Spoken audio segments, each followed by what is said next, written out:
Pranam to all of you. Again, I am coming back to my channel, Asit Government Tool Guru. Let's compete.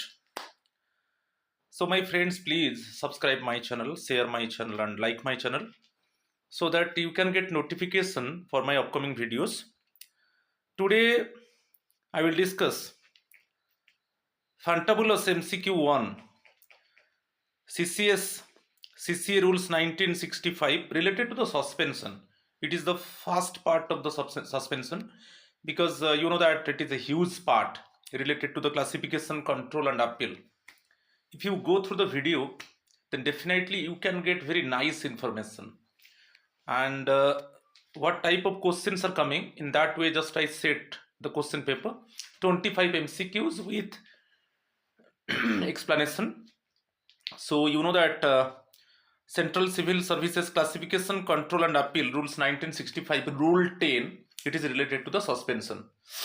So my friends, please subscribe my channel, share my channel and like my channel so that you can get notification for my upcoming videos. Now I am going to start. You see question number 1. It is given a government servant shall be deemed to have been placed under suspension if in the event of a conviction for an offence is sentenced to him a term of imprisonment exceeding dash. So deemed means हम ये मान लेंगे कि वो already suspended है. It means it is treated to be a suspension. तो conviction, then it means immediately after conviction the government servant got imprisonment, right? So if it cross 48 hours, okay, after conviction, conviction, after that imprisonment, and it cross 48 hours, then we think that the government servant is in suspension. So deemed means treat, okay, treat to be a suspension. ये मान लेंगे कि वो अभी जो charge officer है, जो conviction के बाद जो इम्प्रिजनमेंट हुआ और वो 48 आवर्स क्रॉस हो चुका है, ठीक है, इस केस में वो ऑटोमेटिकली हम मान लेंगे कि वो सस्पेंडेड है, ठीक है. तो ये 48 आवर्स आंसर है. ओके, ये आप देख लीजिए सीसीए रूल्स 1965 का आप देख लीजिए, रूल 10 सबसेक्शन 2 में हम डिस्कस करेंगे आगे में. तो यहां पर आप मान लेंगे कि वो कन्विक्टेड था. Immediately after conviction actually the concern government servant got imprisonment and it exceeds 48 hours, then it shall be deemed to be suspension, ki treated to be suspension, right? Answer is bit B, right? Question number 2, deemed suspension of an employee means, मैं अभी बताया था, the an employee is treated to have been placed under suspension. माने ये मान लेंगे deemed suspension means हम मान लेंगे कि वो ऑटोमेटिकली अभी सस्पेंडेड है. The concern employee has been suspended, the concern employee has been placed under suspension. तो option B is the correct answer. An employee is treated to have been placed under suspension, right. Question number 3, suspension is a 4 options given: major penalty, minor penalty, temporary detachment of service, serious warning. तो option C is the correct answer. Temporary detachment of service. जो suspended employee है उसको service से टेम्पोररली detach किया जाता है क्योंकि वो टैंपर कर सकता है एविडेंस को, ठीक है. तो और कुछ नहीं है. एज यूजुअल वो जैसे जो भी रूल्स रेगुलेशन से वो फॉलो करेगा, उसको सब्सिस्टेंस अलाउंस मिलेगा, ठीक है, फॉर फर्स्ट 3 months, है ना. ये एक्सटेंडेड होता है उसके बाद. और तो एक तरीके का टेम्पोररी डिटैचमेंट होता है. सस्पेंशन पीरियड ये नहीं कि क्या कोई रैंक में रिड्यूस हो जाएगा, कि उसका कोई बेसिक पे रिड्यूस हो जाएगा, ठीक है, ऐसा कुछ नहीं है. ये जस्ट टेम्पोररी डिटैचमेंट है कि वो एक्चुअली जो एविडेंस है, अभी जो डिसिप्लिनरी प्रोसीडिंग चल रहा है जो इन्वेस्टिगेशन चल रहा है उसमें वो कुछ टैम्पर नहीं कर सकता, उसमें कुछ वो मैनिपुलेट नहीं कर सकता, right. Question number 4, the circumstances under which a government servant may be placed under suspension are enumerated in the following rules. तो बहुत कॉमन है, जो सस्पेंशन के ऊपर है वो रूल 10 में बता चुका हूं। आप classification control appeal rules 1965 rule 10 देखिए, it is related to the suspension. So option A is the correct answer, right. Question number 5, a government servant under suspension is entitled to leave salary equal to leave salary on half pay, ex gratia payment, subsistence allowance, all of this. Actually उसको subsistence allowance मिलता है। आप देख लीजिए fundamental rule 53 clearly दिया है। तो subsistence allowance आप मान लीजिए सपोज इट इज बेसिक पे प्लस डीए का फर्स्ट 50% मिलेगा 3 months, for first 3 months, okay 90 days. यदि उसके बाद एक्सटेंडेड होता है तो यदि वो जो इट मीन्स उसका सस्पेंशन को एक्सटेंशन किया गया और उसमें कुछ रोल नहीं है जैसे एम्प्लॉय का, तो उसमें ये जो बेसिक पे प्लस डीए 50% है, फिर इसके ऊपर 50% बढ़ेगा। और यदि हम ये मान लेते हैं कि suppose actually the suspension period is extended only due to the involvement of employee, तो उसमें क्या होगा ना, ये 50% रिड्यूस होगा। तो सब्सिस्टेंस अलाउंस फंडामेंटल रूल 53, इसमें आपको एक नॉन एम्प्लॉयमेंट सर्टिफिकेट देना होगा कि आप और कहाँ से आप रोजगार नहीं करते हो, ऐसा एक सर्टिफिकेट देना है। Non employment certificate must be produced. और जो बेसिक पे प्लस डीए का 50% मिलेगा for fast 3 months, okay fast 3 months. यदि एक्सटेंशन होता है, ठीक है, फिर एक्सटेंशन होने के बाद ये डिटेक्ट होगा कि suspension period is extended due to other procedure delay, there is no involvement of any suppose from the charged officer side, so in this case it is 75% of basic pay plus DA।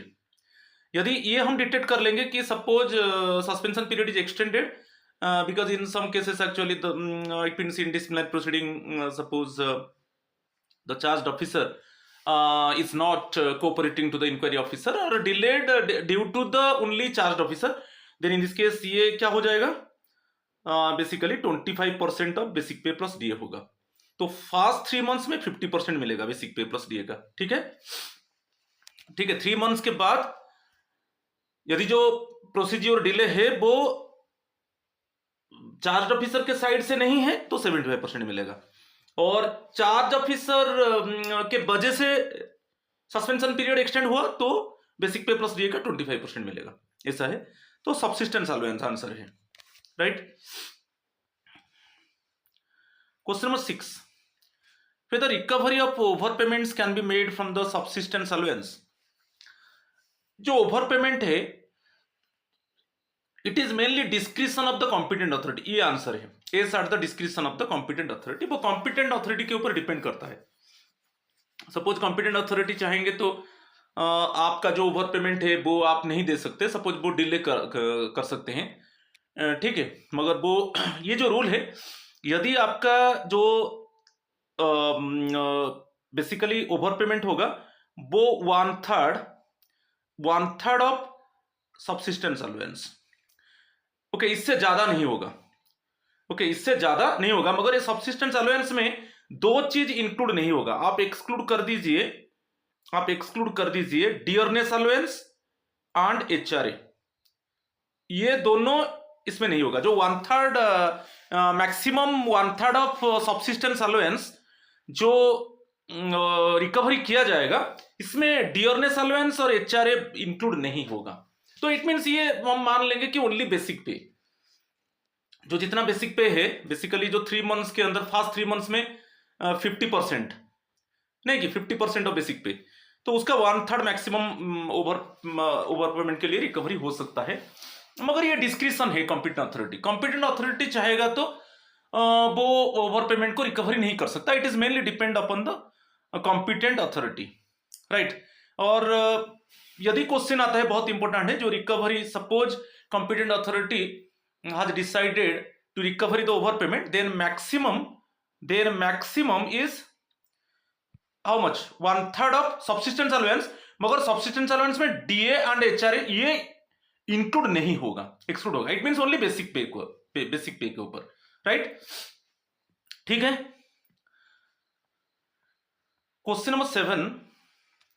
In accordance with CCA rules 1965, the appointing authority or disciplinary authority may place a government servant under suspension under the following circumstances.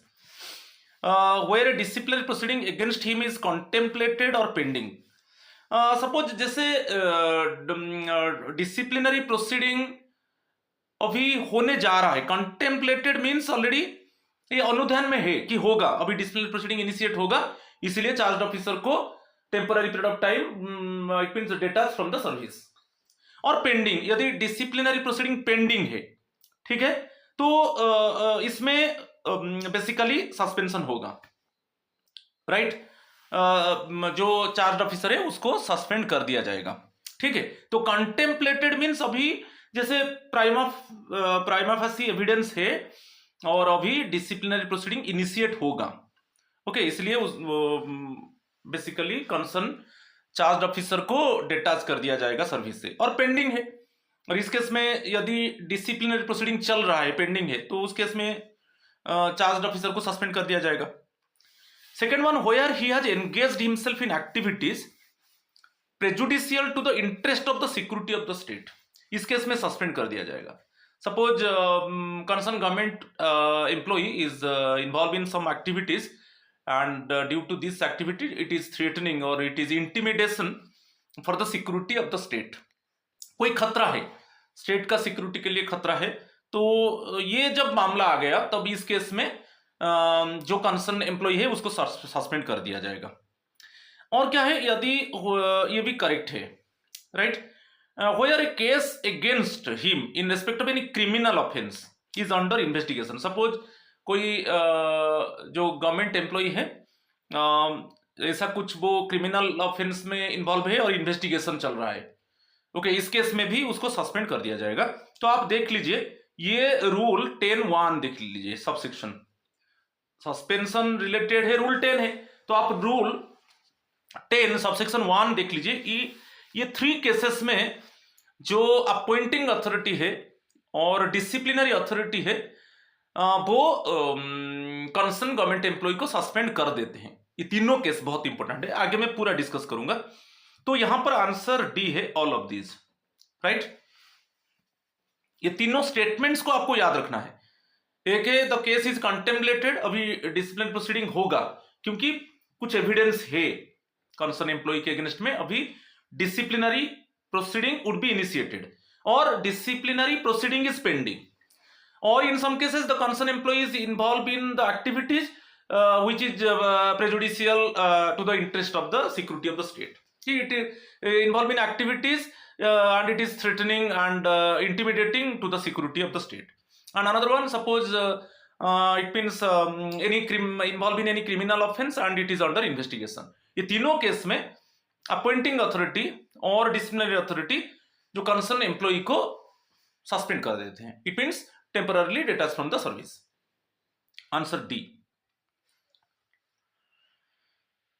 Question number 8, which of the following statements are correct हम देखेंगे with respect to CCA rules 1965 with respect to deemed suspension. deemed suspension के ऊपर आप देख लीजिए rule 10 subsection 2, आगे मैं पूरा डिस्कस करूंगा. रूल 10 सबसेक्शन 2 देख लीजिए, यहां पर दे दिया गया कि इंटरमिटेंट डीम्ड सस्पेंशन में ऑलरेडी डिस्कस कर चुका हूं. डीम्ड सस्पेंशन मीन्स कि it has been treated that the concerned employee is under suspension. It has been treated that the concerned employee is under suspension. या हम मान लेंगे कि वो concerned employee अभी suspended है, मान लेंगे, ठीक है. तो यहां पर क्या है, देखिए, first, intermittent periods of imprisonment shall be taken into account for the purpose of counting 48 hours of conviction. जैसे convicted हुआ, so it means imprisonment immediately after conviction and it cross 48 hours. और intermittent में continuous, ये नहीं कि उसका imprisonment हो गया, वो फिर बाहर आ गया, ऐसा नहीं, कंटिन्यूस होना चाहिए 48 आवर्स, ये करेक्ट है। Okay, imprisonment immediately after conviction and it cross 48 hours, then automatically हम मान लेंगे कि वो अभी the concern employee is suspended. A government servant, next one, shall be deemed to have been placed under suspension by an appointing authority with respect with effect from the date of his conviction, commencement of the imprisonment after conviction for a period exceeding 48 hours। ये भी correct है, जैसे convicted है और immediately after that imprisonment and it cross 48 hours. Okay, तो हम मान लेंगे जिस डेट में वो कन्विक्टेड हुआ with effect from the date of his conviction, उसको मान लेंगे कि वो सस्पेंडेड है। तो सस्पेंशन कब से इफेक्टिव होगा, इसी क्वेश्चन में आएगा। यदि कन्विक्टेड है और आफ्टर कन्विक्शन इम्प्रिजनमेंट है और इम्प्रिजनमेंट 48 आवर्स क्रॉस हो गया, तो हम इट मीन्स हम कैसे डिटेक्ट करेंगे कि सस्पेंशन जो पीरियड है कब से इफेक्टिव होगा ना, जिस डेट में वो कन्विक्टेड है with effect from the date of his conviction में, इसलिए अंडरलाइन किया, राइट, ये भी करेक्ट है। A government servant shall be deemed to have been placed under suspension by an appointing authority with effect from the date of his detention if he is detained in custody, whether on a criminal charge or otherwise, for a period exceeding 48 hours। ऐसा कुछ criminal charge है और any other है जिसमें government servant को 48 hours से ज्यादा custody में डिटेन कर दिया गया। It means the concern employee is detained in the custody for exceeding 48 hours due to criminal charge or any other। So in this case suspension जो पीरियड है कैसे इफेक्टिव होगा, कौन सा पीरियड से, तो कस्टडी में डिटेंशन है और 48 आवर्स क्रॉस हो गया तो कंसर्न एम्प्लॉय तो सस्पेंडेड होगा, मगर जो सस्पेंशन है वो कब से इफेक्टिव होगा ना, डेट ऑफ डिटेंशन, ये है द डेट ऑफ डिटेंशन, जिस डेट में उसको डिटेन किया गया कस्टडी में, उसी डेट से ओके मान लिया जाएगा कि वो सस्पेंडेड है, ठीक है। मगर डिटेंशन होना चाहिए कितना टाइम, जो पीरियड है more than 48 hours, detention in custody for exceeding 48 hours, तब हम मान लेंगे कि it means it is treated as the concern employee is suspended, but it means effective, suppose suspension period कब से इफेक्टिव होगा, ओके, सो सस्पेंशन पीरियड जो effective होगा वो डेट ऑफ डिटेंशन से होगा, ठीक है, ये भी करेक्ट है, ठीक है, तीनों स्टेटमेंट करेक्ट है, फर्स्ट तीनों स्टेटमेंट करेक्ट है। नेक्स्ट है फोर्थ स्टेटमेंट दिया है, where a penalty of dismissal, removal और compulsory retirement from service imposed on a government servant under suspension is set aside by a court of law, he shall be deemed to have been placed under suspension। So suppose concern employee को already penalty मिल गया था, जैसे dismissal, removal और compulsory retirement, सब major penalty है, already इसके लिए फॉर्मल ऑर्डर इश्यू हो चुका था, मगर अभी बेसिकली कोर्ट ऑफ लॉ में इसको सेट असाइड कर दिया गया, जैसे डिसमिसल, रिमूवल और कंपल्सरी रिटायरमेंट को सेट असाइड कर दिया गया for further order, okay, he shall be deemed to have.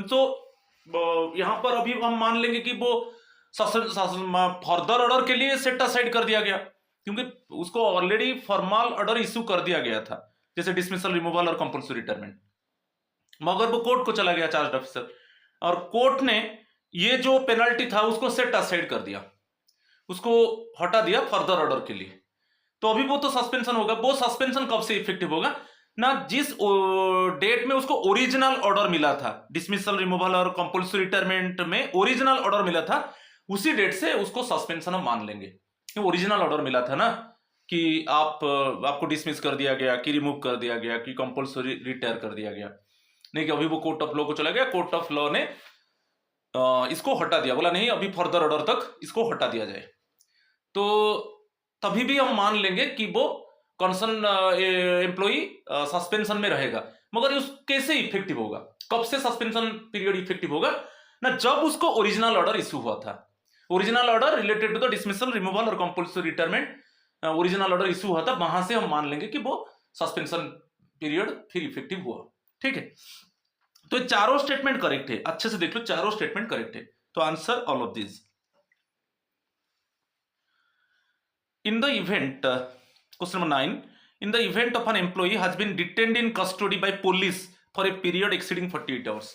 तो कस्टडी में मैं अभी बोल चुका हूं, यदि कंसर्न एम्प्लॉई को कस्टडी में डिटेन किया जाता है मोर देन 48 आवर्स, तो ऑटोमेटिकली उसको हम डीम्ड सस्पेंशन मान लेंगे कि basically it has been treated that the employee is suspended one. Okay, तो वही है detention, detained in custody exceeding 48 hours, तो इसको हम बेसिकली मान लेंगे डीम्ड सस्पेंशन। ठीक है, ये होता है तो हम मान लेंगे automatically the concern employee is suspended. तो अभी देखिए, तो he is deemed to have been placed under suspension. Option B is the correct answer, right. Question number 10, whether disciplinary proceedings can be initiated against a government servant for the misconduct allegedly committed at the time he was not a government servant।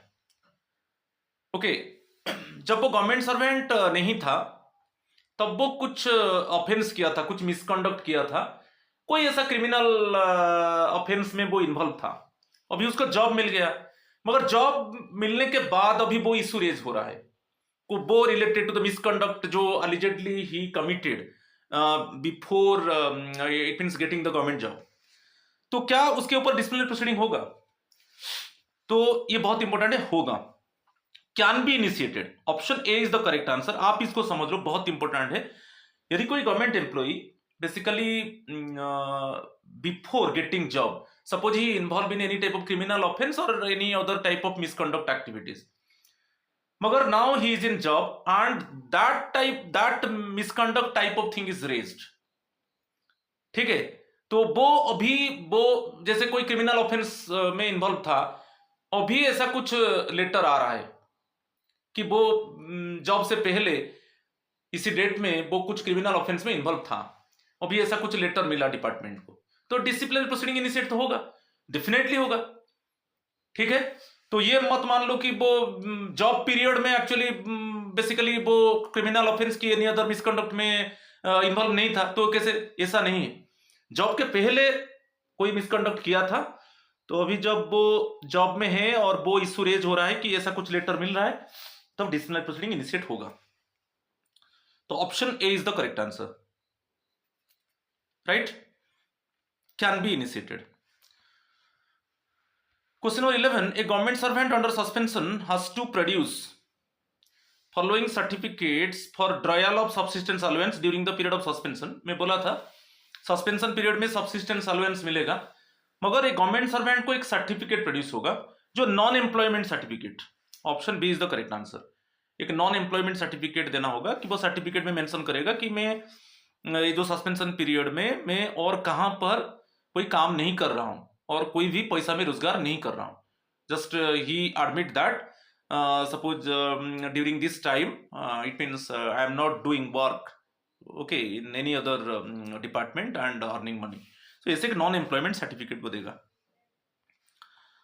Question number 12, the rate जो है subsistence allowance का prescribed इन fundamental rule 53, अभी मैं बताया था, जैसे यहां पर फास्ट 3 मंथ्स में उसको 50% मिलेगा,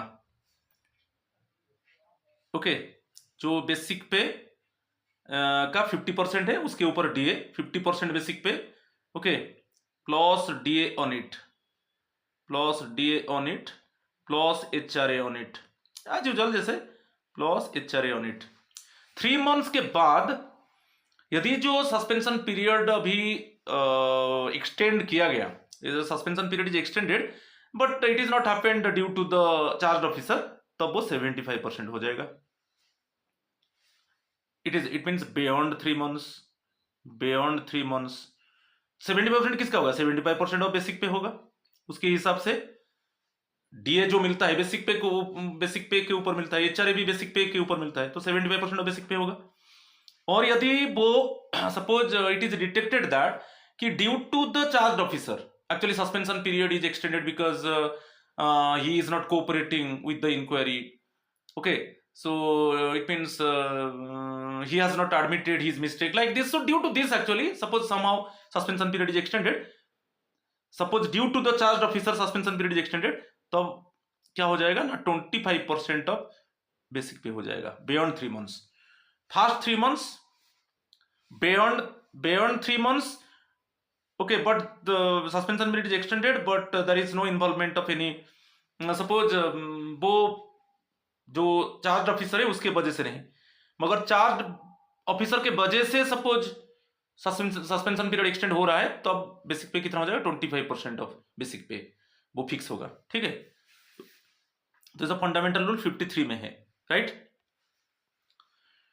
question number 13, if an order of suspension is passed by an authority lower than the appointing authority, that authority will report the circumstances in which the order was passed. तो आपको याद रखा होगा, यदि जो अपॉइंटिंग अथॉरिटी है, appointing authority suspend कर सकता है, मगर उससे कोई लोअर अथॉरिटी अभी सस्पेंड कर दिया कंसर्न एम्प्लॉय को. एक्चुअली अपॉइंटिंग अथॉरिटी के पास पावर है, डिसिप्लिनरी अथॉरिटी के पास पावर है, मगर यहां पर एक lower authority means it means the person below the rank of appointing authority. यदि वो कंसर्न एम्प्लॉय को सस्पेंड कर देता है, तो वो रिपोर्ट देगा. वो किसको रिपोर्ट देगा? अपॉइंटिंग अथॉरिटी को रिपोर्ट देगा कि इसी सर्कमस्टांस में मैं कंसर्न एम्प्लॉय को सस्पेंड कर दिया. ठीक है, वो एक पर्पज, एक सॉलिड एविडेंस वो देगा, एक रिपोर्ट देगा अपॉइंटिंग अथॉरिटी को. यदि जो authority lower than the appointment authority, क्योंकि एक्चुअली अपॉइंटमेंट अथॉरिटी और डिसिप्लिनरी अथॉरिटी के पास पावर है, वो एम्प्लॉय को सस्पेंड कर सकता है. मगर अभी लोअर अथॉरिटी ने क्या किया, lower authority means below the rank of appointing authority, वो भी सस्पेंड कर दिया. तब उसको एक रिपोर्ट देना पड़ेगा अपॉइंटिंग अथॉरिटी को कि इस सर्कमस्टांस के वजह से मैं उसको कंसर्न एम्प्लॉय को सस्पेंड कर दिया. तो वो जो रिपोर्ट जाएगा in which the order was passed to the appointing authority, वो जो रिपोर्ट देगा. ओके, ठीक है, right. Option A is the correct answer. Question number 14, under what conditions the change of the headquarters of a suspended government servant can be ordered. Change of headquarters के ऊपर मैं थोड़ा बता देता हूं. फर्स्ट है पब्लिक इंटरेस्ट. पब्लिक इंटरेस्ट में first one remember, public interest में चार्ज ऑफिसर का हेडक्वार्टर चेंज किया जाएगा. सेकेंड केस में request of the charge officer, मगर इसमें कंडीशन है, request of charge officer. CO means charge officer. Request कैसे, वो रिक्वेस्ट किया, मगर कॉम्पिटेंट अथॉरिटी कुछ कंडीशन को देखेगा.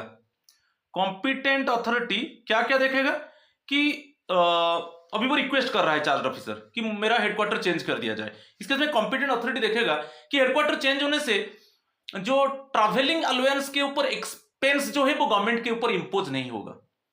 हेडक्वार्टर यदि चेंज होगा, travelling allowance related expenditure government के ऊपर नहीं लगेगा. और एक है कॉम्पिटेंट अथॉरिटी देखेगा कि चेंज होने से जो इन्वेस्टिगेशन चल रहा है उसमें कुछ कॉम्प्लिकेशन नहीं होगा. और एक कॉम्पिटेंट अथॉरिटी देखेगा कि हेडक्वार्टर चेंज होने से जो डिसिप्लिनरी प्रोसीडिंग चल रहा है वो अफेक्ट नहीं होगा, उसमें कोई एडवर्स इफेक्ट नहीं पड़ेगा. तो ये है पब्लिक इंटरेस्ट में चार्ज ऑफिसर का हेडक्वार्टर को चेंज किया जाएगा पब्लिक इंटरेस्ट में. सेकेंड जो है, यदि चार्ज ऑफिसर रिक्वेस्ट करता है तब आपको कंडीशन देखना है. Competent authority suppose has detected that it means there is no any traveling allowance expense bear by the department due to the change of the headquarter. कि there is no complication related to the investigation. कि there is it means there is no complication related to the disciplinary proceedings. तो इस case में उसका headquarter change हो सकता है. और इसमें अब at the request of the suspended officer में बताया ये होगा, in the interest of the public interest ये भी होगा. मगर ऑप्शन जो होगा, answer C is the correct answer. Answer यहां पर C is the correct answer. Option C both correct है, ये दोनों A and B. At the request of the suspended officer in the interest of public interest. आपको याद रखना है, जो सस्पेंशन ऑर्डर में क्लियरली मेंशन होगा कि एग्जिस्टिंग हेडक्वार्टर क्या है, और जब सस्पेंड किया जाता है कंसर्न एम्प्लॉय को, जस्ट बिफोर दैट उसका हेडक्वार्टर जो था वही हेडक्वार्टर रहेगा। ठीक है, जब सस्पेंशन उसको किया जाता है ना एम्प्लॉय को, जस्ट बिफोर दैट एक्चुअली जो स्टेशन उसका हेडक्वार्टर था वही रहेगा, और वो जो एग्जिस्टिंग हेडक्वार्टर है वो भी मेंशन होगा सस्पेंशन ऑर्डर में कि वो छोड़ नहीं सकता, मगर 2 कंडीशन में उसका हेडक्वार्टर को चेंज किया जा सकता है। अभी मैं क्लियरली आपको इंफॉर्म किया। Option C is the correct answer. Which article of the constitution of India has necessarily to be studied thoroughly by all the authorities who have been vested with disciplinary powers?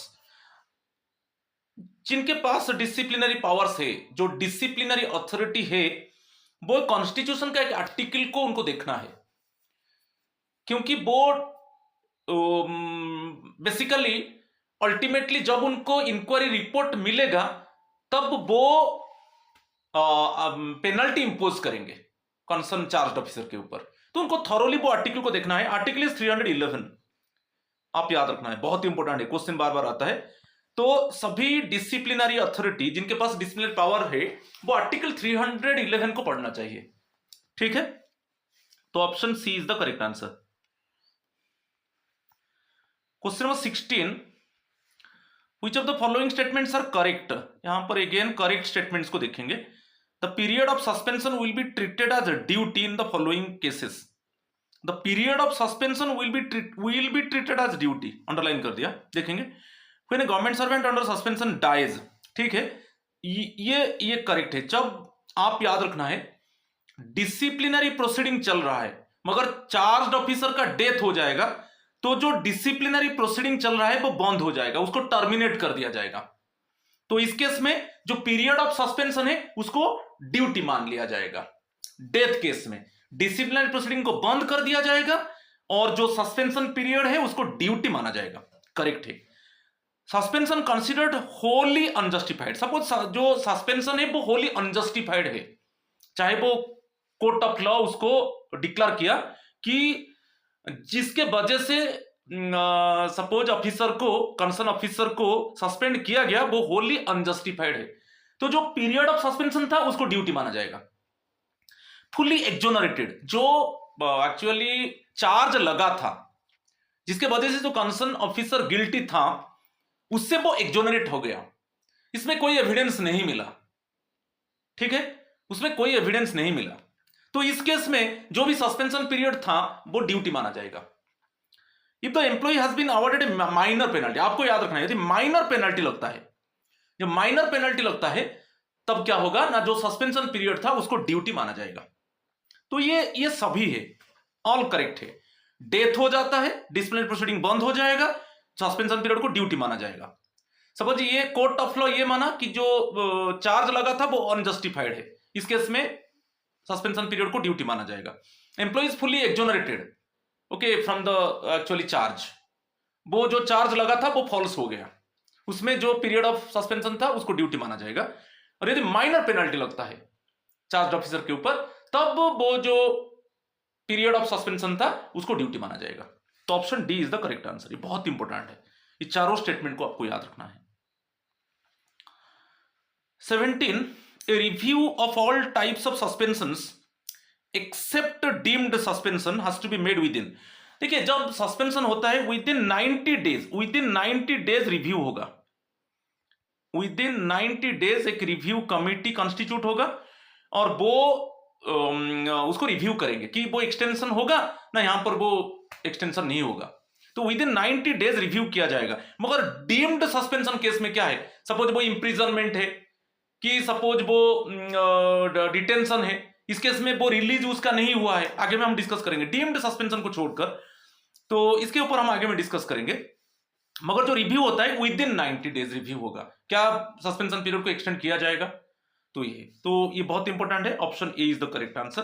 इसके ऊपर आगे में हम clearly discussion करेंगे। चलो ठीक है। Question number 18, in case government servant continues to be under detention at the time of completion of 90 days of deemed suspension. तो 90 days period for review will count from, देखिए वो ऑलरेडी वो detention में है, जब तक वो कस्टडी में है, ओके, जब तक वो इंप्रिजनमेंट में है, सपोज वो जेल में है, तब तक उसका रिव्यू नहीं होगा, सस्पेंशन पीरियड रिव्यू नहीं होगा। तो कब रिव्यू काउंट होगा, यही दिया है, देखिए 90 days period for review, 90 days तो रिव्यू होता है, सस्पेंशन पीरियड जो है उसका जो 3 मंथ्स के अंदर 90 डेज के अंदर रिव्यू होगा कि सस्पेंशन पीरियड को एक्सटेंड किया जाएगा कि नहीं। मगर यहां पर जो डीम्ड सस्पेंशन है, डीम्ड सस्पेंशन कब होता है, जैसे डिटेंशन है कि imprison, it means imprisonment after conviction, इस केस में कैसे रिव्यू होगा, आपको याद रखना है वो रिलीज हो गया जिस डेट में गवर्नमेंट सर्वेंट डिटेंशन से कि जेल से उसका रिलीज हो गया और अपॉइंटिंग अथॉरिटी को इंटीमेट किया गया कि मैं जो कस्टडी में था, कि मैं जो जेल में था, मेरा रिलीज हो गया।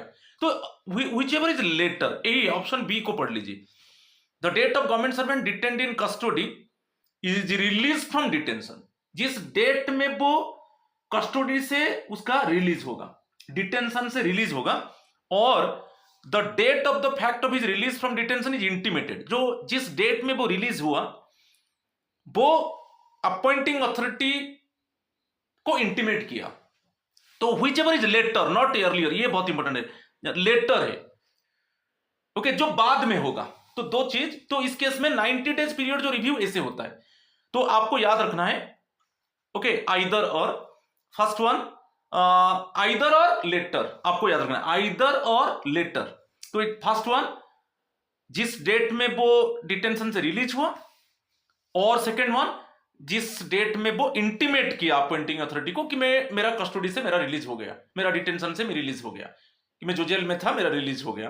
तो व्हिचएवर इज लेटर, जो बाद में हुआ, ये दोनों स्टेटमेंट में जो बाद में हुआ, ठीक है, व्हिचएवर इज लेटर वही करेक्ट है, option B is the correct answer.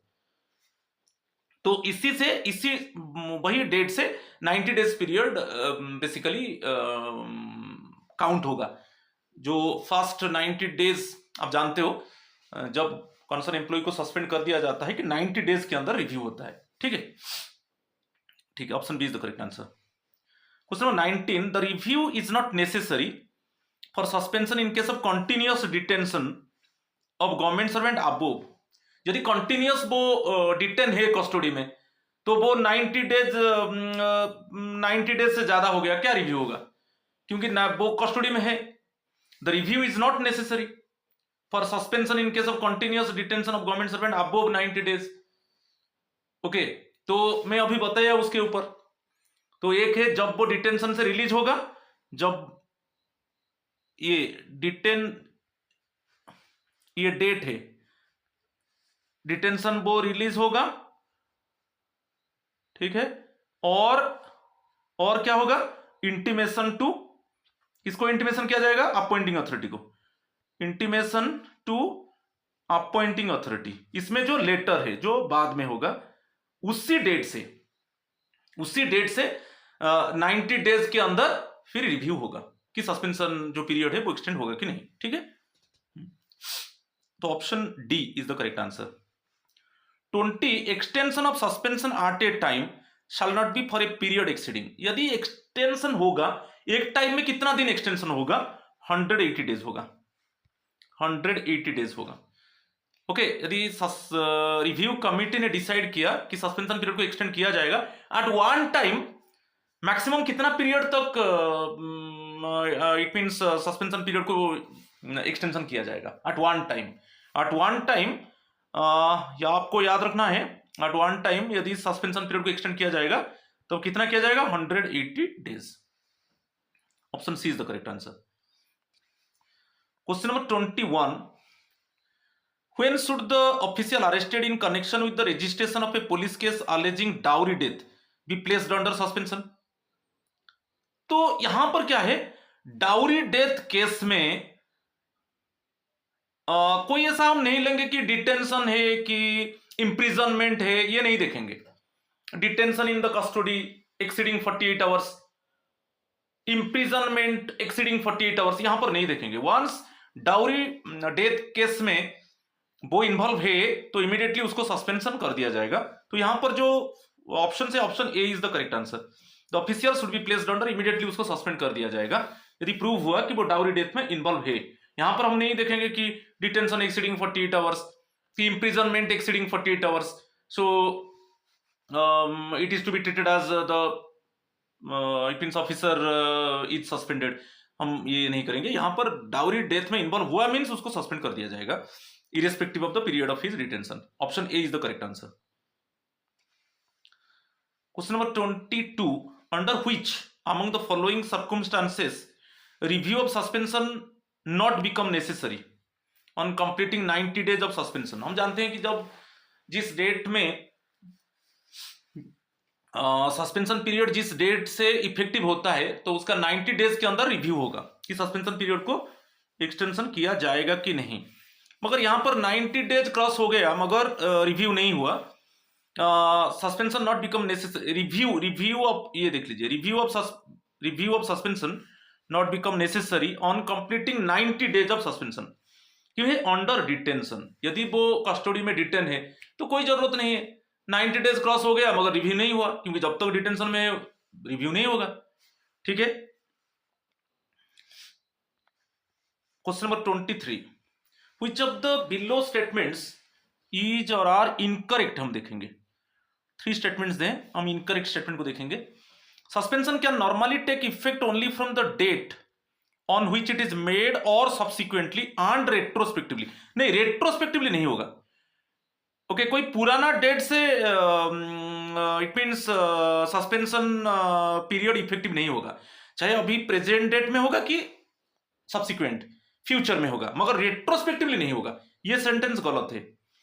ठीक है। जो सस्पेंशन पीरियड नॉर्मली इफेक्ट होता है from the date on which it is made, जिस डेट में सपोज इशू हुआ, फॉर्मल लेटर इशू हुआ तो उसी डेट से होगा, और अदरवाइज कोई जो फॉर्मल लेटर इशू हुआ उसमें कोई फ्यूचर डेट से होगा सर्कमस्टांस को देखकर, मगर कोई रेट्रोस्पेक्टिव पुराना डेट से सस्पेंशन पीरियड इफेक्टिव नहीं होगा। ठीक है, ये गलत है। The suspended government servant retains a lien on the permanent post. Yes, तो जो सस्पेंडेड गवर्नमेंट सर्वेंट है वो उसका परमानेंट पोस्ट के ऊपर लीन रहेगा। ऐसा नहीं कि वो सस्पेंशन है और उसका पोस्ट को इट मींस फिलअप करने के लिए कोई ऐसा इट मींस ये चलेगा, ये ऐसा नहीं है। उसका जो परमानेंट पोस्ट है वो लीन रहेगा। वो टेम्पररी पीरियड के लिए उसको सर्विस से डिटैच किया गया है कि कोई वो एविडेंस को टैंपर इट मींस नहीं करेगा। मगर ऐसा नहीं है कि उसका वो सस्पेंडेड हो गया और उसका परमानेंट पोस्ट के ऊपर लीन नहीं रहेगा कि उसका परमानेंट पोस्ट को फिर फिलअप किया जाएगा, ऐसा नहीं, परमानेंट पोस्ट के ऊपर लीन रहेगा। ठीक है, तो ये रिटर्न से लीन, ये करेक्ट होगा। Opportunity need to be afforded to a government servant to explain the circumstances, on the basis of which he is out to be suspended. ऐसा कुछ अपॉर्चुनिटी नहीं दिया जाएगा गवर्नमेंट जो कंसर्न ऑफिसर को, अपॉर्चुनिटी नहीं दिया जाएगा कि वो सर्कमस्टांस को सपोज एक्सप्लेन करेगा और उसके उस हिसाब से उसको इट मीन सस्पेंड किया जाएगा, ऐसा नहीं। प्राइमा फेसी एविडेंस मिलेगा, ओके, प्राइमा फेसी एविडेंस मिलने से उसको सस्पेंड कर दिया जाएगा और डिसिप्लिनरी प्रोसीडिंग इनिशिएट होगा। उसको कोई अपॉर्चुनिटी नहीं दिया जाएगा कि वो सर्कमस्टांस एक्सप्लेन करेगा, ऐसा नहीं। ये जो what type of charge actually imposed on him that he will get opportunity to explain it, no. तो ये भी यहां पर दिया है अपॉर्चुनिटी दिया जाएगा, ये भी गलत है। ठीक है, तो फर्स्ट थर्ड स्टेटमेंट रॉन्ग है, तो option D is the correct answer. ठीक है। 24. Which of the above statements is और आर इनकरेक्ट? हम देखेंगे incorrect. In case of deemed suspension, suspension takes effect automatically even without a formal order. तो deemed suspension में बताया था, deemed suspension हम सस्पेंशन मान लेंगे, जैसे कस्टडी में है, डिटेन है, exceed 48 hours, detention in custody and it exceeds 48 hours, कि imprisonment after conviction and exceeds 48 hours. हम ये मान लेंगे कि वो कंसर्न एम्प्लॉय को सस्पेंड कर दिया गया। तो इसमें कोई ऐसा कोई फॉर्मल ऑर्डर का जरूरत नहीं है, ऑटोमेटिकली हम मान लेंगे कि वो सस्पेंड हो गया। तो ये तो करेक्ट है, करेक्ट में टिक लगाता हूं। A government servant who is arrested for any reason to intimate promptly arrested for any reason to intimate promptly the fact of his arrest and the circumstances connected therewith to his official superior।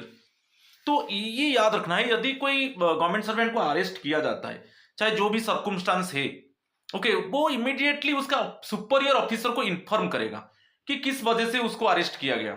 Suppose वो hide करता है तो only इसी के लिए, जब hide कर देगा, वो छुपा देगा, तो इसके लिए उसके ऊपर डिसिप्लिनरी प्रोसीडिंग चलेगा। अदर केस में वो तो अरेस्ट होगा, पुलिस केस चलेगा, मगर वो हाइड किया, क्योंकि वो अरेस्ट हुआ मगर वो सुपरियर ऑफिसर को इंटीमेट नहीं किया। तो जब कोई गवर्नमेंट सर्वेंट का अरेस्ट होता है तो immediately he must inform to his superior officer about the reason of arrest. Otherwise if he hide it then disciplinary proceeding would be initiated against him only for this reason. तो ये तो correct है। When the government servant is already on leave, then the order of suspension should normally be given effect to only from the date the said government servant returns from leave। यदि government servant leave में है तब suspension period को effective नहीं किया जाएगा। तो leave expiry होने के बाद वो जिस डेट में ज्वाइन कर रहा है उसी से सस्पेंशन पीरियड इफेक्टिव होगा। ये भी करेक्ट है, आपको याद रखना है। यदि गवर्नमेंट सर्वेंट लीव में है और उसको सस्पेंड किया जाएगा, मगर जब लीव एक्सपायरी हो जाएगा और जिस डेट में वो आकर ज्वाइन करेगा उसी डेट से सस्पेंशन पीरियड को इफेक्टिव किया जाएगा।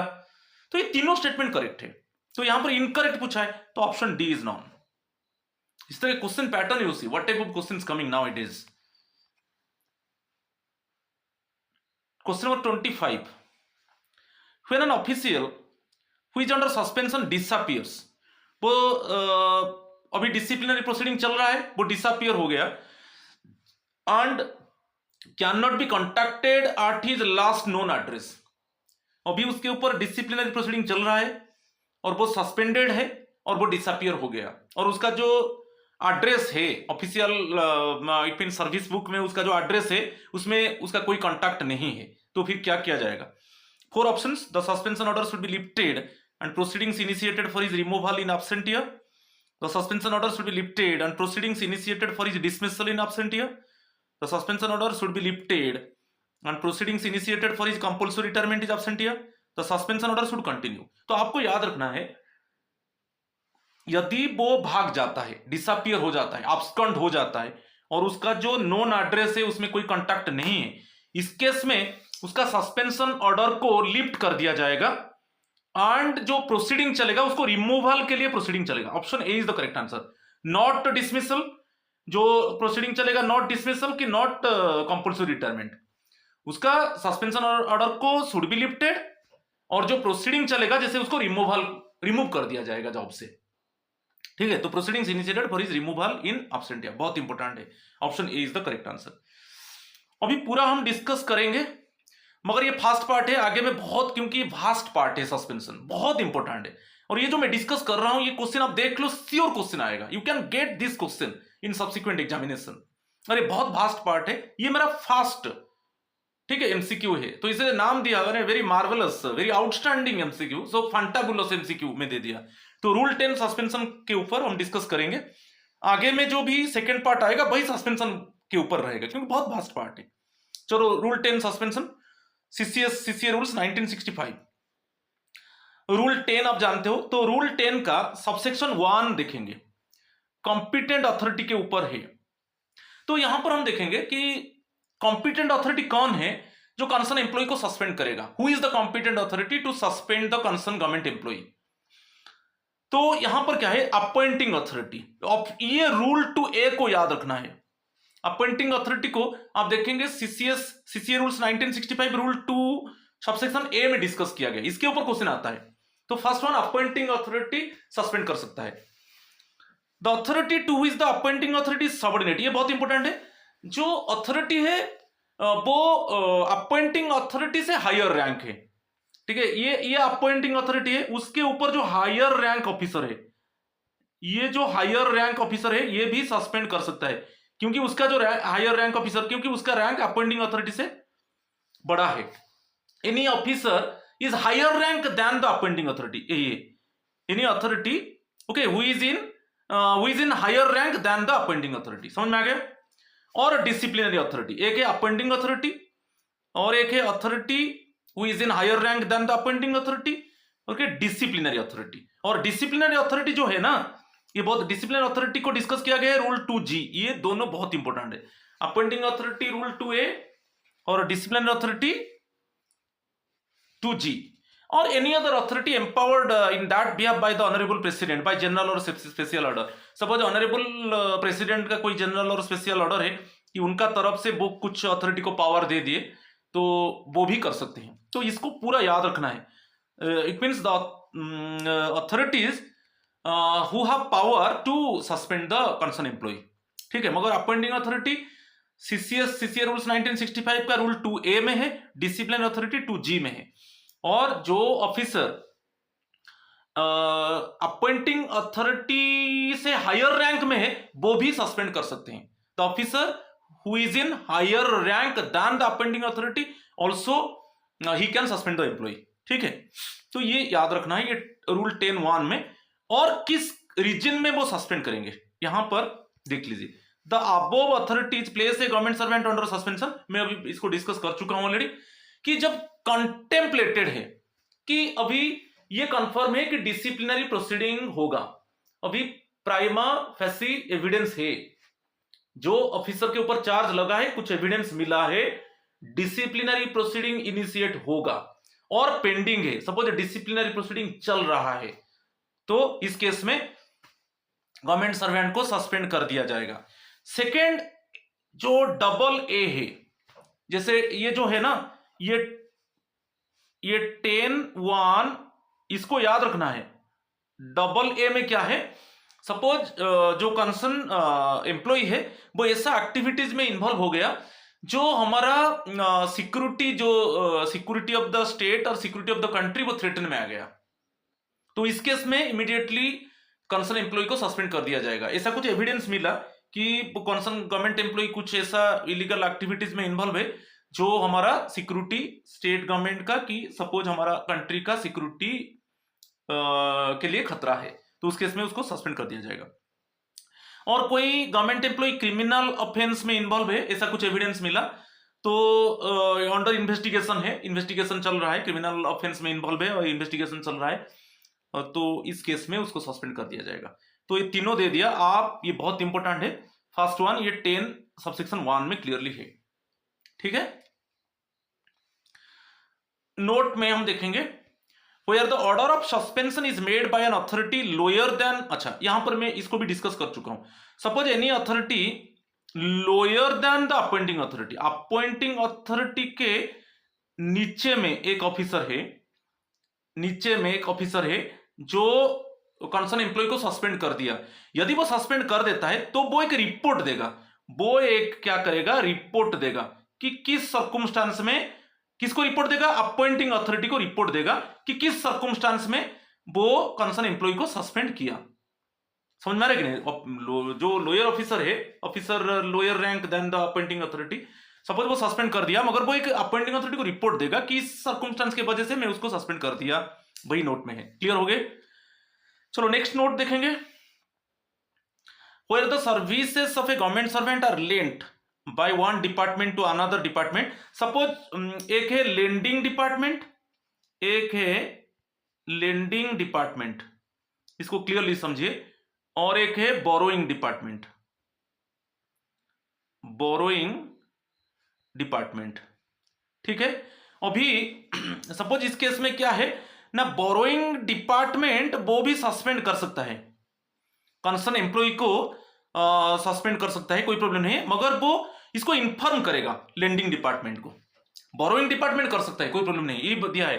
Where the services of a government servant are lent by one department to another department or to a state government or an authority, क्योंकि डेपुटेशन में होता है ना, डेपुटेशन में सपोज एक central government employee state government में काम कर रहा है, कि स्टेट गवर्नमेंट एम्प्लॉय जाकर सेंट्रल गवर्नमेंट में काम कर रहा है, तो बोरोइंग अथॉरिटी के पास पावर है, क्योंकि अभी वो suppose concern employee borrowing department में है, डेपुटेशन में, ओके, उसका पेरेंट डिपार्टमेंट जो है लेंडिंग डिपार्टमेंट, ये पेरेंट डिपार्टमेंट है।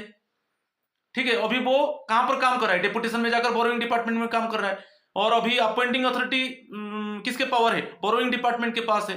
तो बोरोइंग डिपार्टमेंट उसको सस्पेंड कर सकता है, मगर बोरोइंग डिपार्टमेंट किसको इन्फॉर्म करेगा? लेंडिंग डिपार्टमेंट को इन्फॉर्म करेगा। समझ में आ रहा है? तो ये है द बोरोइंग, तो आप देख लीजिए यहां पर दे दिया, the borrowing authority shall have the powers of the appointing authority for the purpose of placing such government servant under suspension and of the disciplinary authority for the purpose of conducting a disciplinary proceeding against him under rule 21 में है। आप CCS rules देख लीजिए।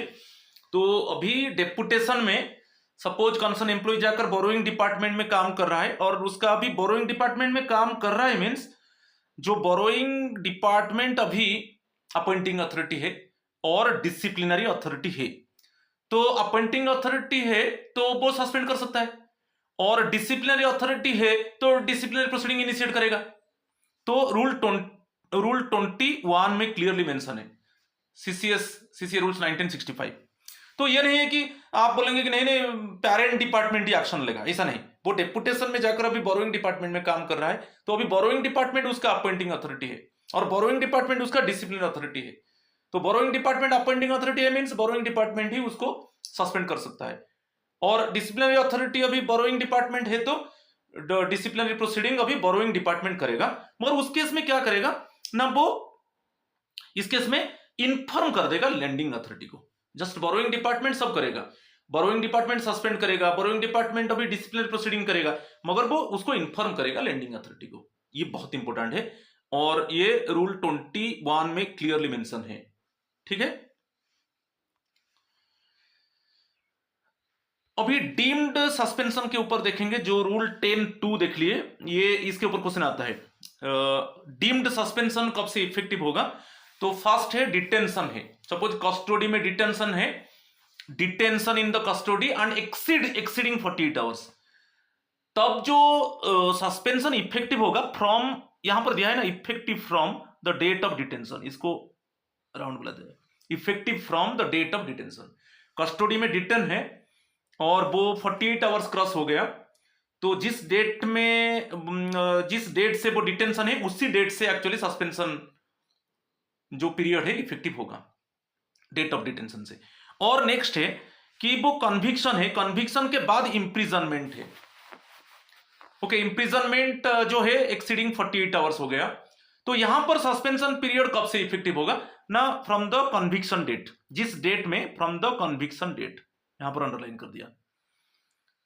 Conviction के बाद imprisonment है, ठीक है, इंप्रिजनमेंट एक्सीडिंग 48 आवर्स, तब सस्पेंशन इफेक्टिव होगा। तो कैसे इफेक्टिव होगा, कौन सा डेट से ना, डेट ऑफ कन्विक्शन। ठीक है, ये बहुत इंपॉर्टेंट है। चलो रूल 10(3) को देखेंगे। 10 सबसेक्शन 3 में एक क्लियरली दिया है, यदि पेनाल्टी ऑलरेडी डिसमिसल, रिमूवल और compulsory retirement from service impose कर दिया गया है, अभी ऑलरेडी फॉर्मल लेटर इश्यू हो चुका है, डिसमिसल, रिमूवल, ये मेजर पेनल्टी, ये सब क्या है, ये जो सब है सब मेजर पेनल्टी है, यहां पर लिख दिया, ये सब मेजर पेनल्टी ऑलरेडी डिक्लेयर कर दिया गया। ओके, इसके लिए ऑर्डर भी, फॉर्मल ऑर्डर भी इश्यू हो गया, मगर अभी क्या हुआ ना, कंसर्न एम्प्लॉय अपील कर दिया कि वो रिव्यू हो रहा है, अपील किया कि रिव्यू हो रहा है, अपील रिव्यू में उसको हटा दिया गया, सेट असाइड कर दिया गया। ये जो डिसमिसल, रिमूवल, कंपल्सरी रिटायरमेंट का पनिशमेंट दिया गया है उसको सेट असाइड, हटा दिया गया अपील और रिव्यू में। ये यहां पर देखिए अपील और रिव्यू में।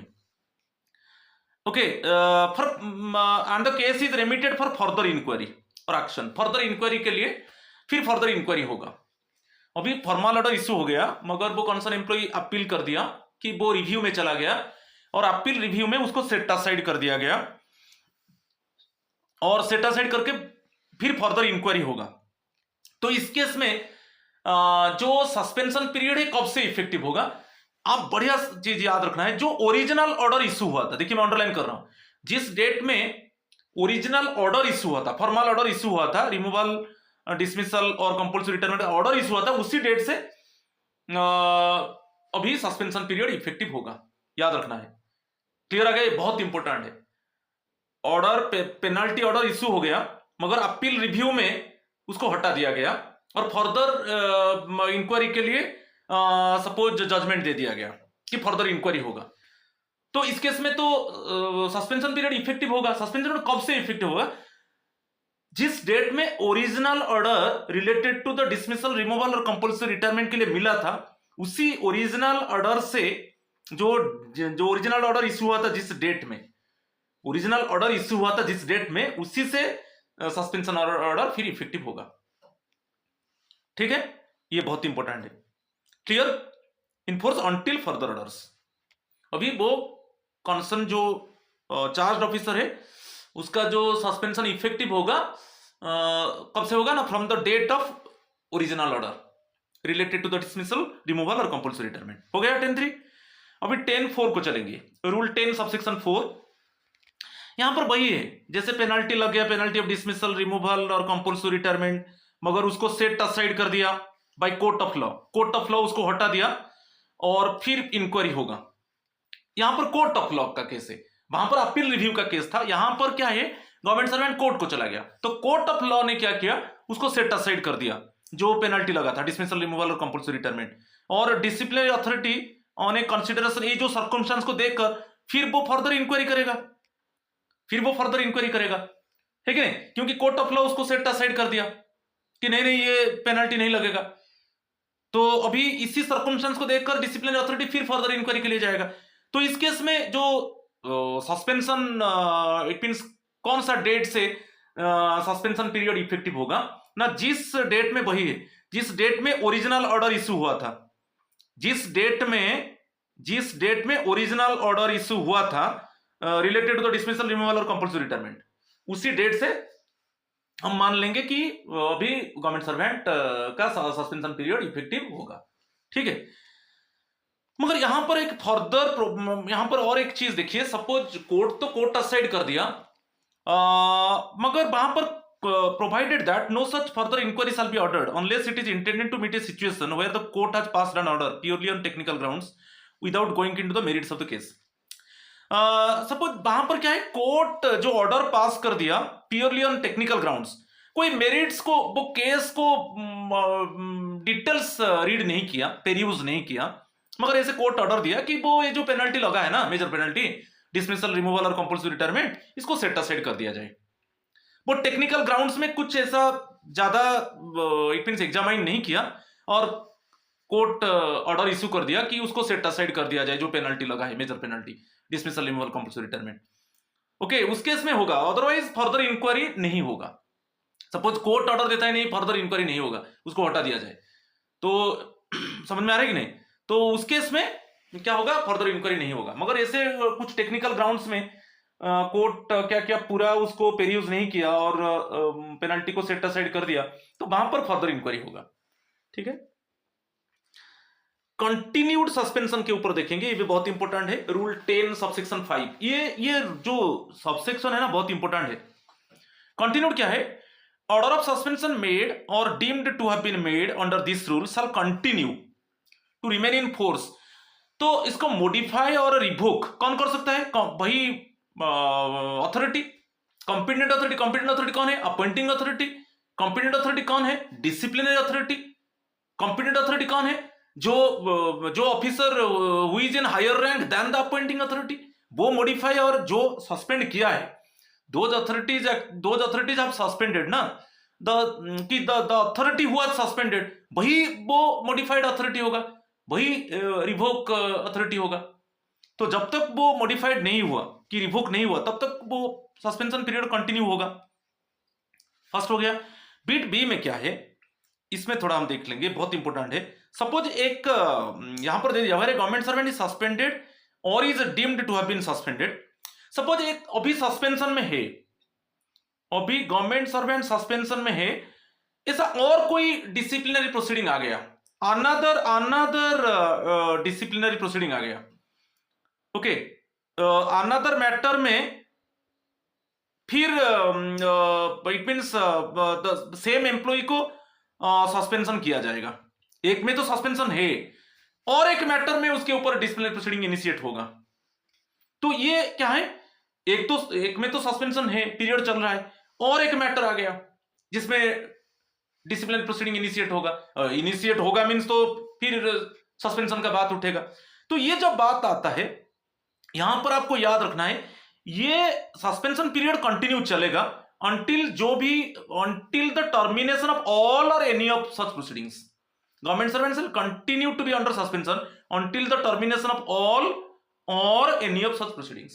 क्योंकि ये वन मैटर में सस्पेंशन था, वन मैटर में सस्पेंशन था, फिर अनदर मैटर में सस्पेंशन हो गया, अनदर मैटर में सस्पेंशन हो गया, ठीक है, इन द मिडिल। तो इस केस में जब तक जो प्रोसीडिंग चल रहा है, जब तक उसका टर्मिनेट ना हो जाए, तब तक वो गवर्नमेंट एम्प्लॉय सस्पेंडेड रहेगा। एक में सस्पेंशन था, मिडिल में और एक मैटर आ गया जिसमें डिसिप्लिनरी प्रोसीडिंग इनिशिएट होगा, वहां पर भी सस्पेंशन का बात आया, तो दो प्रोसीडिंग चल रहा है अभी। तो जब तक 2 है कि 3 है कि 4 है, जितना प्रोसीडिंग चल रहा है, जब तक वो पूरा प्रोसीडिंग टर्मिनेट ना हो जाए तब तक गवर्नमेंट सर्वेंट सस्पेंड रहेगा। नेक्स्ट है an order of suspension made or deemed to have been made under this rule may at any time be modified or revoked by the authority। जो जिस authority के पास पावर है वो suspend कर सकता है, वही मॉडिफाई कर सकता है और रिवोक कर सकता है, ठीक है। तो यहां पर क्वेश्चन आता है कि कौन मॉडिफाइड अथॉरिटी है, जो सस्पेंशन मॉडिफाइड अथॉरिटी कि सस्पेंशन रिवोक अथॉरिटी। अरे जो अथॉरिटी के पास पावर है कि वो सस्पेंड कर सकता है, वही अथॉरिटी मॉडिफाइड अथॉरिटी है, वही अथॉरिटी रिवोक अथॉरिटी है, ठीक है, ठीक है। तो आपको समझ में आ गया मॉडिफाइड। तो इट मींस अपॉइंटिंग अथॉरिटी और डिसिप्लिनरी अथॉरिटी, और एक है मैं बताया था कि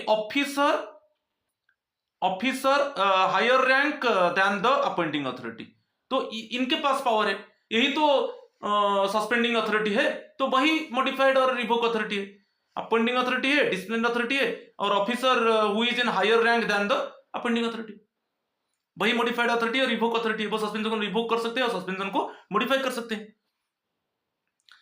और अभी रूल 10 सबसेक्शन 6 को देखेंगे, ठीक है। सस्पेंशन जो देखेंगे यहां पर क्या है, यदि जो सस्पेंशन होता है तब जिस डेट में एक्चुअली सस्पेंशन इफेक्टिव होता है उसका 90 डेज के अंदर रिव्यू होगा, ये दे दिया। एक रिव्यू कमिटी कॉन्स्टिट्यूट होगा, आगे में हम नेक्स्ट वीडियो में मैं लाऊंगा। In next video I will discuss actually who are the members of the review committee. मगर आपको याद रखना है कि जिस डेट में एक्चुअली सस्पेंशन पीरियड इफेक्टिव होगा उससे 90 डेज के अंदर रिव्यू होगा कि सस्पेंशन पीरियड को एक्सटेंड किया जाए कि नहीं, ठीक है। तो वैसा ही सपोज एक्सटेंड होता है तो फिर subsequent review shall be made before expiry of the extended period of suspension. और एक टाइम में सपोज एक्सटेंशन होगा, सपोज एक्सटेंशन ऑफ सस्पेंशन होगा, तो वन टाइम में कितना होगा, 180 डेज होगा, नॉट एक्सीडिंग 180 डेज। यदि होगा तो 180 डेज होगा, उससे ज्यादा नहीं। एक टाइम में सस्पेंशन को एक्सटेंड किया जाएगा तो वो मैक्सिमम 180 डेज वन टाइम होगा, इससे ज्यादा नहीं। तो ये रूल 10(6) में है कि within how many days suspension period is reviewed, और if suspension period is extended then at one time for how many maximum days it can be extended। तो ये सब डिटेल्स आ जाएगा रूल 10 सबसेक्शन 6 में। Subsection 7 में देखेंगे कि यहां पर जो डीम्ड सस्पेंशन के ऊपर है, an order of suspension made or deemed to have been made shall not be valid after a period of 90 days unless it is extended after review for a further period before the expiry of 90 days। तो यहां पर clearly दे दिया जो deemed suspension है, तो यहां पर first बहुत इंपॉर्टेंट है, दे दिया ऑन ऑर्डर। अच्छा, सपोज 90 डेज में रिव्यू नहीं हुआ, suppose date of suspension, okay, date जो है date of effective of suspension, और इससे हम विद इन 90 डेज हम रिव्यू करेंगे। सपोज रिव्यू नहीं हुआ और 90 डेज से ज्यादा हो गया, रिव्यू नहीं हुआ 90 डेज से ज्यादा हो गया, ऑटोमेटिकली सस्पेंशन पीरियड टर्मिनेट हो जाएगा, क्योंकि जिस डेट में सस्पेंशन पीरियड इफेक्टिव हो रहा है उसका 90 डेज के अंदर रिव्यू होना चाहिए कि सस्पेंशन पीरियड एक्सटेंशन होगा कि नहीं। सपोज रिव्यू नहीं हुआ और 90 डेज क्रॉस हो गया तो ऑटोमेटिकली सस्पेंशन पीरियड को टर्मिनेट कर दिया जाएगा, ठीक है। और यहां पर जो है provided that no such review of suspension shall be necessary, provided that no such review of suspension shall be necessary in the case of deemed suspension. क्योंकि डीम्ड सस्पेंशन क्या है, सपोज कस्टडी में है और जेल में है, तो वहां पर तो रिव्यू नहीं होगा, क्योंकि वो अभी डीम्ड सस्पेंशन चल रहा है और मान रहे हैं कि वो ऑलरेडी वो अभी कस्टडी में है कि वो जेल में है, इंप्रिजनमेंट में है। तो कब कब जो रिव्यू होगा, ये जो रिव्यू कब स्टार्ट होगा इस केस में, रिव्यू कैसे स्टार्ट होगा ना, ये दे दिया कि the 90 days period in such case will count from, ये देख लीजिए कब से काउंट होगा ना, जब ये एक है कि जिस डेट में गवर्नमेंट सर्वेंट कस्टडी से रिलीज होगा, okay, release from detention, underline देखो फर्स्ट है, जिस डेट में वो डिटेंशन से रिलीज हुआ और जिस डेट में वो इंटीमेट किया अपॉइंटिंग अथॉरिटी को कि मेरा डिटेंशन से मेरे रिलीज हो गया, कि इंप्रिजनमेंट से मैं रिलीज हो गया, तो व्हिच एवर इज लेटर, ये बहुत इंपॉर्टेंट, कभी कभी अर्लियर देता है यहां पर, व्हिच एवर इज लेटर, जो बाद में होगा। ये दो सेंटेंस आपको याद रखना है, जिस डेट में उसको डिटेंशन से रिलीज होगा और जिस डेट में वो अपॉइंटिंग अथॉरिटी को इंटीमेट करेगा, ये दो सेंटेंस में व्हिच एवर इज लेटर, जो बाद में होगा, ओके, उसी डेट से फिर रिव्यू स्टार्ट होगा। जिस डेट में सपोज ये काउंट हुआ ना, उसी से 90 डेज के अंदर फिर रिव्यू होगा, ठीक है। इफेक्ट ऑफ सस्पेंशन हम देखेंगे, suspension pending department inquiry against a government servant is not a, actually suspension is not a punishment, underline कर दिया कि इसमें कोई आपका रैंक रिड्यूस नहीं होगा, okay, what a temporary detachment है, what a temporarily detached from the service so that you cannot tamper or you cannot manipulate the evidence। मगर ऐसा कुछ नहीं, आपका रैंक रिड्यूस कर दिया जाएगा, कि आपका बेसिक पे को सपोज रिड्यूस कर दिया जाएगा, कि आपको इट मींस लोअर पोस्ट में ले लिया जाएगा, ऐसा कुछ नहीं है, ओके। तो ये आर्टिकल 311 सबसेक्शन 2 में दिया है कि एक पनिशमेंट नहीं है, ओके, ये एक टेम्पररी डिटैचमेंट फ्रॉम सर्विस है। और एक है जो रिलेशनशिप है during the period of suspension, the relationship of master and servant, कोई बॉन्ड नहीं होगा आपका, जैसे आपका हायर अथॉरिटी का जो रूल्स रेगुलेशंस आप ओबे करोगे एज यूजुअल चलेगा, ऐसा कुछ जो it means master and servant के बीच में जो रिलेशन बंद हो गया, ऐसा कुछ नहीं होगा, ठीक है। So it is not correct to state that because of the order of suspension the government servant concern ceases to be a member of the service, ऐसा नहीं कि सस्पेंशन हो गया और ये उसके सर्विस से उसको निकाल दिया जाएगा, कि उसका जो पोस्ट को फिलअप कर दिया जाएगा। मैं अभी लीन के ऊपर बताया, जो आपका पोस्ट है वो वही रहेगा, उसको फिलअप नहीं किया जाएगा, इट मींस आपका पोस्ट के ऊपर लीन रहेगा, ठीक है।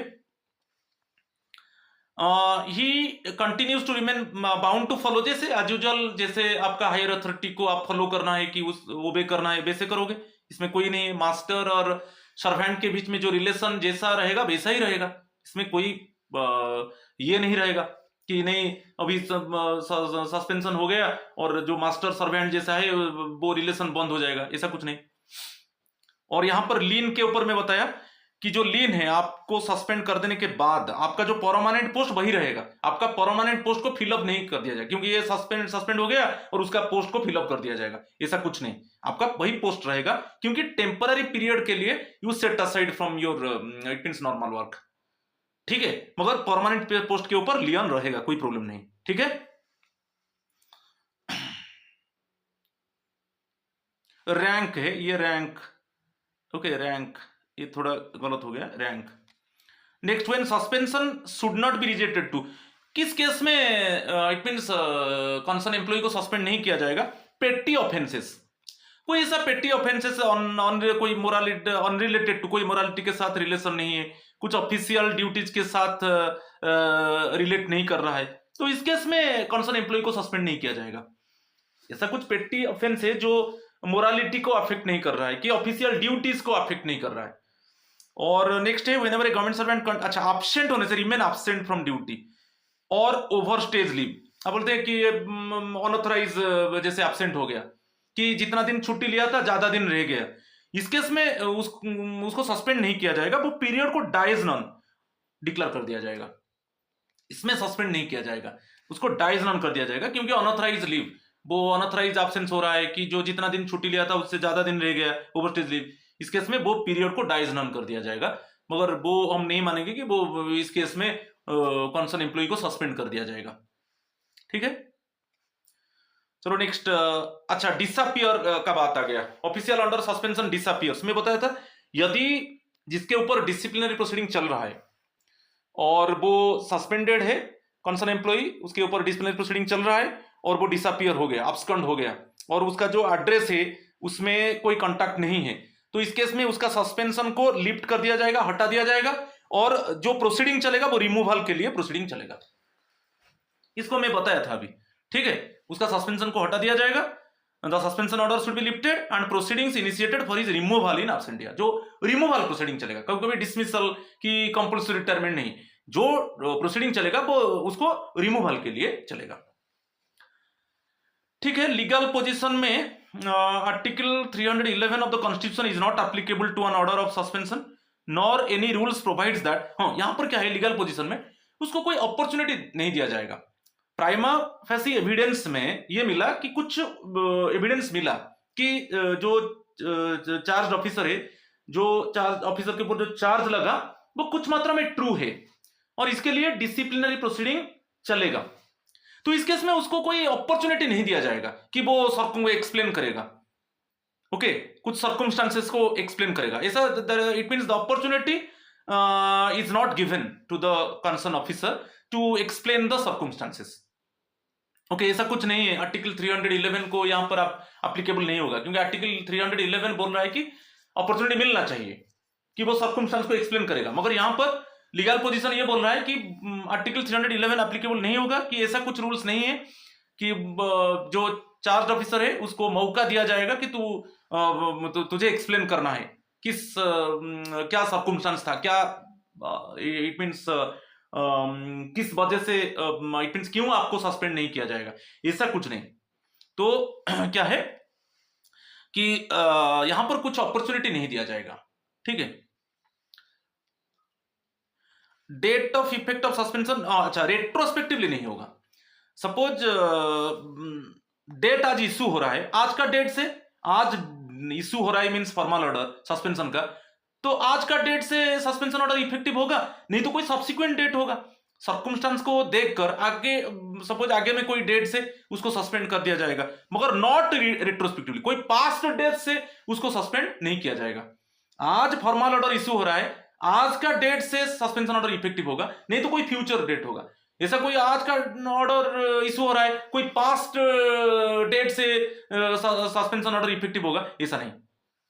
इसके ऊपर क्वेश्चन आता है, a government servant has performed his prescribed hours of duty on any particular day. Suppose आज का दिन पूरा काम किया, तो आज का डे में आपको suspend, subsequent suspension can be effective from the subsequent day, क्योंकि आज आप काम किया, today already you have worked, okay, तो आज ऑर्डर इशू होगा, आज ऑर्डर इशू होगा, मगर आज का डेट से आपका सस्पेंशन इफेक्टिव नहीं होगा, subsequent, okay, suspension can be effective from the subsequent day, next day से होगा, क्योंकि आज आप काम कर लिया, today you have worked and today suspension order issued, but today suspension order issued but it is not effective, suspension is not effective, suspension period effective from the subsequent day, next day, ये भी बहुत important है। चलो next one, effect of suspension when the government sir, अच्छा, government when the government, ये बहुत important है, government servant is stationed at a place other than where the order is passed. एक जगह में ऑर्डर इशू हो रहा है, मगर वहां पर अभी कंसर्न एम्प्लॉई नहीं है, कि वो टूर में है, कि उसके पास कोई स्टोर और कैश का चार्ज है, आपको याद रखना है, वो टूर ट्रेनिंग में है, और जिस हेडक्वार्टर में सस्पेंशन ऑर्डर पास हो रहा है वहां पर गवर्नमेंट सर्वेंट नहीं है, कि उसके पास कुछ स्टोर्स और फाइनेंस का चार्ज है, तो कैसे सस्पेंशन जो पीरियड होगा वो कब से इफेक्टिव होगा। तो बेसिकली वहां पर क्या है, जो कॉम्पिटेंट अथॉरिटी है वो एक सुइटेबल डेट को फिक्स करेगा, सर्कमस्टांसेस को रीड करेगा, सर्कमस्टांसेस को पेरियूज करेगा और एक सुइटेबल डेट फिक्स करेगा, क्योंकि उसके पास स्टोर और कैश का चार्ज है, वो भी टूर में है, वो भी ट्रेनिंग में है, अभी ऑर्डर पास होने वाला है जिस स्टेशन में, वो स्टेशन में अभी वो नहीं है, अदर स्टेशन में है, तो वो कॉम्पिटेंट अथॉरिटी डिसाइड करेगा सर्कमस्टांस को रीड करने के बाद कि कौन सा सुइटेबल डेट से सस्पेंशन ऑर्डर इफेक्टिव होगा, ठीक है, बहुत क्लियर। यहां पर दिया है effect of suspension when the government servant is already on leave और absent without prior permission and hence not performing any official duties. अच्छा, गवर्नमेंट सर्वेंट अभी लीव में है तो उसका सस्पेंशन ऑर्डर कब से इफेक्टिव होगा, ये इंपॉर्टेंट है। मैं बता चुका था कि यदि वो लीव में है, यदि वो लीव में है, ठीक है, वो लीव एक्सपायरी हो गया, government servant returns from leave और वो ड्यूटी को आ गया क्योंकि वो विदाउट परमिशन वो एब्सेंट था, अभी वो ड्यूटी ज्वाइन कर लिया, तो उसी डेट से जब उसका लीव, जिस डेट में वो लीव एक्सपायरी होने के बाद ज्वाइन कर रहा है, उसी डेट से उसका सस्पेंशन जो पीरियड है इफेक्टिव होगा। कि वो विदाउट परमिशन वो एब्सेंट हो गया था, अभी आकर ड्यूटी ज्वाइन कर रहा है, तो जिस डेट में ज्वाइन कर रहा है उसी डेट से सस्पेंशन पीरियड इफेक्टिव होगा। और अदरवाइज क्या होगा, जो इट मींस ऑटोमेटिकली क्या होगा, जो नॉन ड्यूटी पीरियड है उसमें उसको सबसिस्टेंस अलाउंस मिलेगा। नॉन ड्यूटी पीरियड है, ऑटोमेटिकली उसको सबसिस्टेंस अलाउंस मिलेगा। ठीक है, तो यहां पर बहुत इंपॉर्टेंट है कि लीव में है, लीव में है तो उसका सस्पेंशन पीरियड कब से इफेक्टिव होगा, जब लीव एक्सपायरी होने के बाद आकर वो जब ज्वाइन करेगा उसी डेट से उसका सस्पेंशन पीरियड इफेक्टिव होगा। और यदि कोई अनऑथराइज एब्सेंस है और वो आकर ज्वाइन किया, जिस डेट में ऑफिस ज्वाइन किया उसी डेट से सस्पेंशन पीरियड इफेक्टिव होगा। अदरवाइज क्या होगा ना, जो नॉन ड्यूटी पीरियड है उसको सब्सिस्टेंस अलाउंस मिलेगा। तो कॉम्पिटेंट अथॉरिटी यहां पर ये बहुत इंपॉर्टेंट है, the competent authority should take the circumstances of each case into consideration and may direct that the order of suspension will take effect from the date of its communication to the government servant। जिस date में जो concern government servant को communicate किया जाएगा कि आप इसी वजह से आपको सस्पेंड किया जा रहा है, उसी डेट से सस्पेंशन पीरियड इफेक्टिव होगा, उसी डेट से सस्पेंशन पीरियड कमेंस होगा। जिस डेट में सपोज उसको इन्फॉर्म कर दिया गया कि इसी वजह से आपको सस्पेंड किया जा रहा है और उसी डेट से सस्पेंशन पीरियड कमेंस होगा, ये भी थोड़ा ध्यान दीजिए। नेक्स्ट आएंगे ऑर्डर्स ऑफ सस्पेंशन। 2 पॉइंट्स है ऑर्डर्स ऑफ सस्पेंशन में। A government servant can be placed under suspension only by a specific order. अच्छा, राइटिंग में आपको सस्पेंड किया जा रहा है तो राइटिंग में दिया जाएगा, कोई ऐसा ओरल ऑर्डर नहीं, ओरल ऑर्डर नहीं, आपको राइटिंग में दिया जाएगा। ठीक है, वो ऐसे नहीं कि आपका अपॉइंटिंग अथॉरिटी, डिसिप्लिनरी अथॉरिटी के authority who is in higher rank than the appointing authority, it means they just orally they tell you कि you are suspended। no, आपको राइटिंग में दिया जाएगा। नेक्स्ट है before passing an order of suspension. Suspension order pass होने से पहले तो अथॉरिटी वो चेक करेगा कि कारण क्या है, कौन सा रीजन से उसको सस्पेंड किया जा रहा है, for what purpose actually the concern employee is going to be suspended. तो वो कंफर्म होना चाहिए कि हाँ ये रीजन है, इसी रीजन के वजह से उसको सस्पेंड किया जा रहा है, तो वही दिया है। The authority proposing to make the order should verify whether it is competent to do so, otherwise suspension order is liable to be declared illegal। वो ये चेक कर वेरीफाई करेगा कि ये जो अभी ऑर्डर पास होने वाला है कि वो कॉम्पिटेंट है कि नहीं, ये ऑर्डर सही है कि नहीं। यदि नहीं होगा, इलीगल हो जाएगा सस्पेंशन ऑर्डर, तब क्या होगा ना, गवर्नमेंट सर्वेंट क्लेम करेगा कि मुझे फुल पे एंड अलाउंसेस मुझे मिलना चाहिए। बाद में गवर्नमेंट सर्वेंट को सस्पेंड कर दिया गया, मगर बाद में गवर्नमेंट सर्वेंट डिटेक्ट किया कि मुझे इलीगली मुझे सस्पेंड किया गया, ठीक है, और वो प्रूफ भी हो गया कि जो ऑर्डर था कॉम्पिटेंट अथॉरिटी का वो ऑर्डर सही नहीं था, तो उसके वजह से क्या होगा, फिर गवर्नमेंट सर्वेंट क्लेम करेगा कि मुझे जो पीरियड में आप सस्पेंड कर दिए उसको ड्यूटी माना जाए और मुझे फुल पे एंड अलाउंसेस पे किया जाए। तो इसीलिए सस्पेंशन ऑर्डर पास होने से पहले कॉम्पिटेंट अथॉरिटी उसको थॉरोली चेक करेगा और वेरीफाई करेगा। In the case of deemed suspension में कोई फॉर्मल ऑर्डर का जरूरत नहीं है, suspension takes effect automatically even without a formal order. ये भी बहुत इंपॉर्टेंट, कोई फॉर्मल ऑर्डर जरूरत नहीं है क्योंकि डिटेंशन में है, कस्टडी में है क्रॉस 48 आवर्स कि इंप्रिजनमेंट एक्सीड्स 48 आवर्स, तो ऑटोमेटिकली मान लिया जाएगा कि वो अभी उसका सस्पेंशन पीरियड इफेक्टिव हो गया। और कब से इफेक्टिव होगा, मैं बोला था जिस डेट में वो डिटेन हुआ और जिस डेट में वो कन्विक्ट हुआ, कन्विक्शन के बाद इंप्रिजनमेंट, तो जिस डेट में वो कन्विक्शन हुआ और जिस डेट में उसको डिटेन किया गया उसी से मान लेंगे, मगर वो सब टाइम जो है 48 आवर्स क्रॉस होना चाहिए। और ये जो सुपरियर ऑफिसर्स का बात है, मैं उसको भी डिस्कस कर चुका हूं। यदि कोई गवर्नमेंट सर्वेंट अरेस्ट होता है तो वो इमीडिएटली सुपरियर ऑफिसर को इन्फॉर्म करना चाहिए कि इसी सर्कमस्टांसेस में मुझे अरेस्ट किया गया।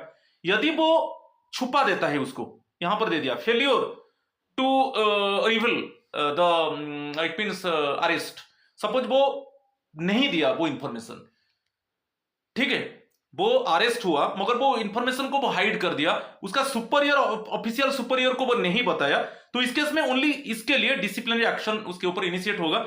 उसके बाद उसके तो पुलिस जो एक्शन लेगा, मगर वो क्यों छुपाया? वो arrest immediately, government servant arrest हो रहा है मींस इमीडिएटली वो इन्फॉर्म करेगा उसका सुपरियर ऑफिसर को कि मुझे इसी कारण की वजह से अरेस्ट कर दिया गया।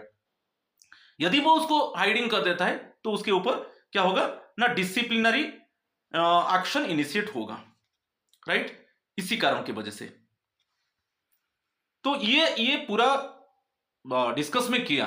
तो और आप, ये बहुत बड़ा पार्ट है, और नेक्स्ट जो सेकेंड पार्ट आएगा जो फंटाबुलस एमसीक्यू 2 आएगा, फिर इसमें एमसीक्यू जाएगा और सस्पेंशन के ऊपर और बहुत कुछ इंफॉर्मेशन मिलेगा, क्योंकि बहुत वास्ट चैप्टर है। So thank you. It means please, my friends, subscribe my channel, share my channel, like my channel, so that you can get nice videos in future. Thank you. Namaskar to all of you.